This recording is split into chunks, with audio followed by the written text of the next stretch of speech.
c'est à Mascarin, jardin botanique de la Réunion, qu'ont été installées 3 nouvelles ruches en présence des élèves de 6e et de 5e du collège de la Pointe des Châteaux.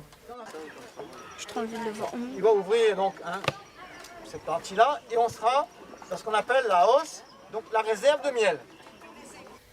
Dans le cadre de sa compétence en matière de protection et de valorisation des espaces naturels sensibles, le département a validé un partenariat avec l'UNAF, l'Union nationale de l'apiculture française.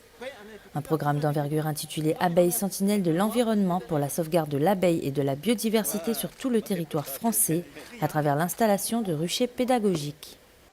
Alors le département a tenu aujourd'hui à créer ce partenariat avec l'Union nationale des apiculteurs de France en incluant des collèges pour inculquer et aussi pour sensibiliser les scolaires qui sont nos futurs ambassadeurs dans le cadre de la préservation de l'abeille, préservation de la biodiversité. Depuis plusieurs semaines, les collégiens de la Pointe des Châteaux sont sensibilisés au rôle essentiel de l'abeille. Avec l'inauguration du rucher pédagogique, ils peuvent mieux les observer, découvrir le travail des apiculteurs et obtenir des réponses à leurs questions. Ils ont également planté des espèces endémiques et indigènes mellifères autour du rucher pédagogique. J'ai appris beaucoup de choses, J'ai appris par exemple que la reine ne sortait pas. Enfin, j'ai appris beaucoup de choses juste en quelques heures. Je trouve que c'est très intéressant. Les abeilles, c'est quand même ce qui nous permet, ça nous permet quand même de vivre nous aussi. C'est important et elles sont en ce moment assez en danger, donc il faut vraiment essayer de faire des actions pour pouvoir les protéger et pouvoir continuer alors on peut y aller avec les mains. Qu'elles continuent à butiner, etc. Et comme en ce moment elles sont assez en danger, je voulais venir parce que c'est intéressant de voir comment on pourrait les aider ou leur comportement dans leur état naturel et des autres choses comme ça. Alors il faut être sensibilisé notamment aux abeilles et aux différents ruchers parce que ce sont, comme l'indique le nom du projet, les sentinelles de l'environnement. Sans abeilles, l'être humain ne pourrait pas être là. Et ces abeilles qui sont en fait les ouvrières de notre écosystème sont une sorte de clé de voûte de l'environnement. Donc sensibiliser les élèves au développement durable et sensibiliser les élèves à l'écologie, c'est aussi sensibiliser les élèves à l'existence et au travail des abeilles. Le département s'efforce de favoriser l'installation de ruches sur ces espaces naturels sensibles. 48 emplacements pouvant accueillir jusqu'à 40 ruchers ont été attribués à des apiculteurs sur toute l'île.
Ce sont de petites fleurs blanches et mauves qui recouvrent toute une partie du jardin. Des mauvaises herbes, penseront certains, mais pour François Thibert, tisaneur, le zerbabouk est une plante aux vertus médicinales. Les anciens l'utilisaient traditionnellement avec une cuillère d'huile de ricin pour purger les enfants. Facilement reconnaissable par son odeur, cette herbe sauvage cache encore bien des secrets. Zerbabouk, fameux zerbabouk, à cause de son odeur de bouc. Quand on froid ça y est comme ça, frotte allez, il sent l'odeur de bouc. C'est vrai qu'un léger odeur de bouc. Très connu et apprécié aussi le petit tisane zerbabouk. Là, il pousse naturellement comme ça dans la nature. Petit grain, il tombe à terre. Et des centaines de petits pieds qui poussent un peu partout. C'est vrai en abondance. Mais zerbabouk est connu pour l'utilisation, que ce soit les racines, que ce soit les feuilles, dans les traitements de problèmes de colique pour les racines. Petit marmaille qu'on a mal au ventre ou grand monde qu'on a mal au ventre. Petit racine comme ça, il coupe, fait bouillir et boire pour les diarrhées, mal au ventre.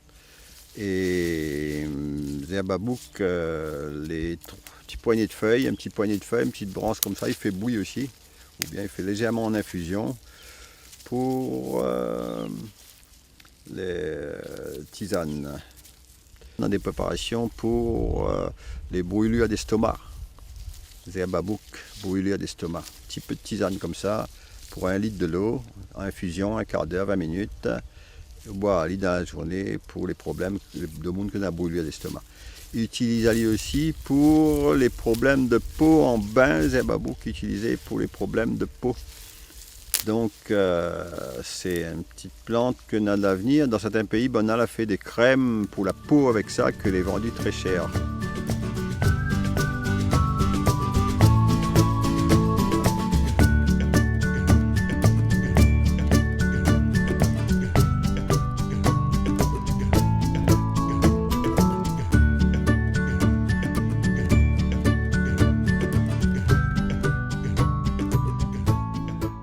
On a le choix, soit nous mettre carrément la tige comme ça d'un grand bouteille et puis nous mettre comme ça de tige de plante. Là c'est bois d'ardette que nous mettons dans macération d'un bouteille. Ou bien couper en petits morceaux de coupe à ligne. Branle blanc, les connus pour ses effets macération dans l'alcool pour les douleurs. Pas confondre avec le branle que nous trouvons plus souvent dans les Hauts-de-l'île. Différence est nette, branle blanc et le branle balai. Voilà. Donc pareil, nous coupons ça en petits morceaux. Tout ça dans une bouteille avec de l'alcool dedans. Nous choisissons tout l'alcool pour mettre dedans. Quand on a assez de plantes dedans, il verse l'alcool dedans. À cette heure, nous allons mettre un peu de l'alcool dedans. Bien recouvrir toutes les plantes.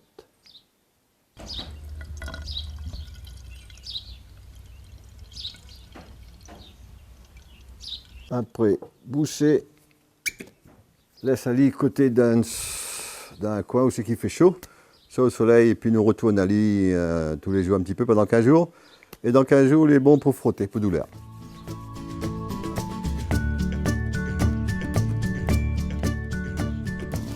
On a aussi possibilité de mettre à lit comme ça de plantes ou hacher, mettre dans une bouteille l'alcool pour frotter contre les douleurs. Il fait à peu près le même, il a à peu près le même principe que l'arnica. Et l'IVO, l'arnica, ouais, pour les douleurs.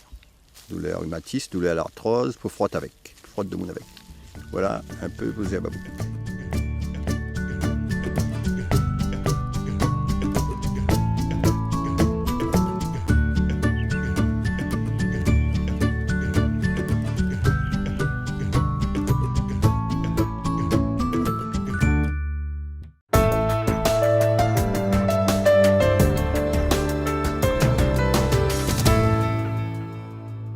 C'est à Mascarin, jardin botanique de la Réunion, que s'est déroulée la journée de l'éducation au développement durable. 6 collèges et lycées sont venus dresser leur stand afin de présenter leurs actions. Mélissa, tu peux La consigne du stand, c'est détourner un emblème de McDonald's pour dénoncer la réalité de la malbouffe. Donc, ici, on a des produits chimiques. Il y a écrit Hungry Meal, ça veut dire que après qu'on ait mangé McDo, on a encore faim en fait. Ici, on a McDiabète, donc c'est pour montrer que ça donne vraiment de mauvaises, c'est mauvais en fait pour l'organisme. Notre stand résume tout ce que nous avons fait au cours de cette année. Donc autour de la solidarité qui est notre projet. Donc par exemple pour la récolte de nourriture, c'est parfois des gens qui avaient acheté des conserves il n'y a pas longtemps et qui n'ont pas utilisé, qui n'ont pas consommé. Nous avons aussi une récolte de jouets pour l'hôpital, le CHU. Donc les anciens jouets, bien évidemment, ils devaient être en bon état, ont été donnés. Donc il y a effectivement une partie de recyclage. La première partie est composée de plantes, de plantation. On a ramené de la terre avec des graines qui viennent de chez nous, qui sont endémiques de notre collège. On a on a pris les fruits et après quand on les ouvre, on trouve des graines. On a le bois d'arnette, le bois de Judas et le bois puant. La deuxième partie de notre stand, c'est donc le recyclage. C'est-à-dire qu'on a fait des jeux à partir de recyclage, donc plastique, etc. Nous avons aussi fait un lotokin, donc avec des bouchons que nous avons repris pour faire jouer les gens, pour les faire sensibiliser à la chose, etc. Les ateliers qu'on fait, c'est surtout basé sur le recyclage. On recycle du papier journal pour en faire des paniers tressés et des briques de lait pour en faire des petits porte-monnaie. C'est de ne pas jeter les briques de lait ou le journal à la poubelle et de lui donner une deuxième vie. Depuis plus de 30 ans, Mascarin Jardin botanique de la Réunion accueille les établissements pour faire de l'éducation au développement durable. C'est donc tout naturellement que la collectivité a accepté ce partenariat avec le rectorat pour accueillir l'événement. On a aujourd'hui des projets qui sont portés par les collèges et qui représentent vraiment une richesse pour demain, pour la sensibilisation des plus grands, des plus anciens et même des plus jeunes au développement durable. Donc il y a vraiment un intérêt, c'est une mission fondamentale que porte le département au travers de Mascarin, d'éduquer, de sensibiliser les collégiens au développement durable, parce que ça concerne vraiment la préservation de notre biodiversité, la préservation du climat, le recyclage des déchets, les thématiques sont vastes et Mascarin est vraiment le lieu idéal pour ça. 71 établissements de l'île ont reçu ce jour-là leur label établissement en demande de développement durable.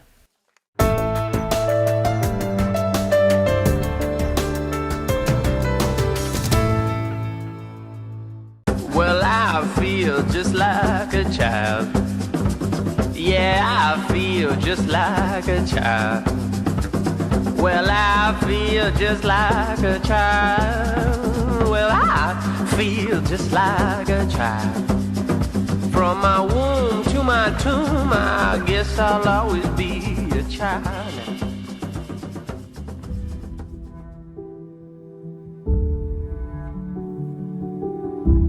Ça fait 5 ans que je suis avec mon compagnon. Et en fait, première année, ça allait bien. Et après, il a commencé les insultes, m'humilier tout le temps, me dire que je sers à rien, que voilà, sans lui, je suis rien et tout. Donc, tout ça me pèse beaucoup. Et là, récemment, en fait, il a commencé à me taper dessus, en fait. D'accord. Il y a violence conjugale quand une personne dans le couple va avoir un sentiment qu'elle n'est pas bien, qu'elle n'est pas écoutée, qu'elle n'est pas entendue, ou qu'elle va subir des choses qui peuvent être caractérisées par la loi, de plusieurs formes. Des violences qui peuvent être physiques, des violences qui peuvent être verbales, des violences qui peuvent être économiques, des violences qui peuvent être sexuelles ou psychologiques, ou un mélange de tout ça. Quand je regarde, en tout cas, il me fait peur. Voilà, il y a de l'amour, mais maintenant il y a plus la peur. Je ne sais plus comment faire. Peur de vivre avec lui encore, peur que les cours prennent. Voilà. D'accord. Les femmes qui viennent chez nous viennent à la rencontre des conseillères conjugales pour avoir un espace d'écoute libre, non jugeant, et qui va être de façon à ce qu'elles puissent être orientées après vers les professionnels ou le professionnel qui pourrait l'aider à aller un peu plus loin, si elle le souhaite toujours. Une personne victime n'a peut-être juste besoin d'en parler à quelqu'un et ne se sent pas suffisamment prête ou armée ou équipée ou sûre d'elle-même pour pouvoir aller plus loin. Nous leur proposons ça aussi. C'est de venir nous voir, de venir déposer avec nous et nous on l'accompagne. Et on prend le temps de l'accompagner.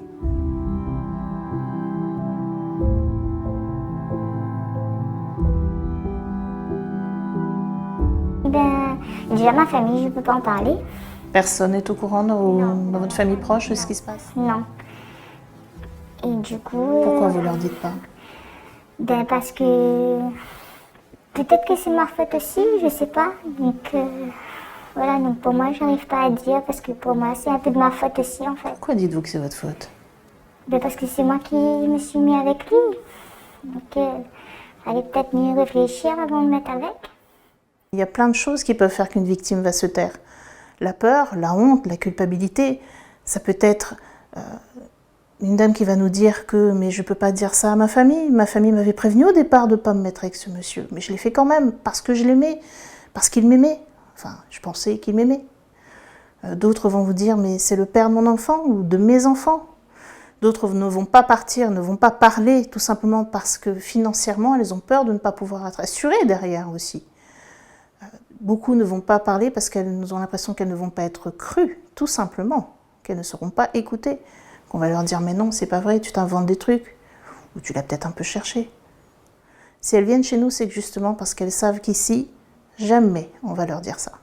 Au contraire, on va leur dire « je vous entends madame, je vous crois et je suis là ».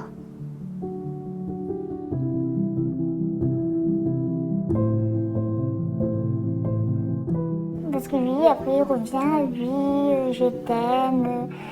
Et du coup, je lui dis, quand on aime quelqu'un, on ne traite pas quelqu'un comme ça. Et voilà, il va me redire, oui, c'est toi qui cherches. Je sais bien que moi, j'aime pas quand tu parles avec les gens. Et du coup, voilà, je me ressens coupable en fait, parce que je sais qu'il veut pas. Si je veux le faire, et du coup, des fois, j'évite les gens dans la rue. Des fois, juste pour dire bonjour, je dis plus bonjour aux gens. Même si j'ai vu, je fais comme si j'ai pas vu, parce que je sais que s'il va voir quelqu'un me dire bonjour, voilà, il va m'insulter. Devant les gens, non, hein. Mais quand on sera tous les deux, là, ça va partir de plus belle. Et voilà. Il ne vous agresse jamais devant témoin? Non, non. Cette dame, après, je l'accompagne quelle que soit la décision qu'elle veut prendre. Je n'ai pas à lui imposer quoi que ce soit. Bien sûr que dans l'idéal, il faudrait qu'elle porte plainte, il faudrait que. Mais il faudrait que, chaque femme a sa solution, chaque femme a sa vie. Je ne suis pas experte de leur vie. Donc oui, je vais les accompagner, oui, je les oriente, mais c'est à elles de prendre la décision. Si vous allez chercher refuge auprès de votre ami, c'est que vous l'avez déjà un peu quitté. Lui ne veut pas l'entendre. Est-ce qu'il est garanti qu'il ne viendra plus devant ma porte Parce que c'est ça aussi. C'est ça qui vous fait peur? Oui, moi, ma peur, elle est. Vous avez peur de quoi? Qu'il ait fini par tuer moi. Parce qu'il a dit, il me quitte à lui de tuer moi.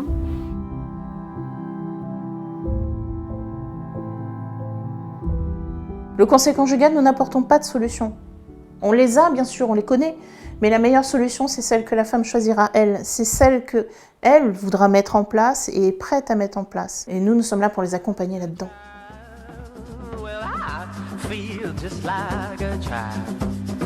From my womb to my tomb, I guess I'll always be a child.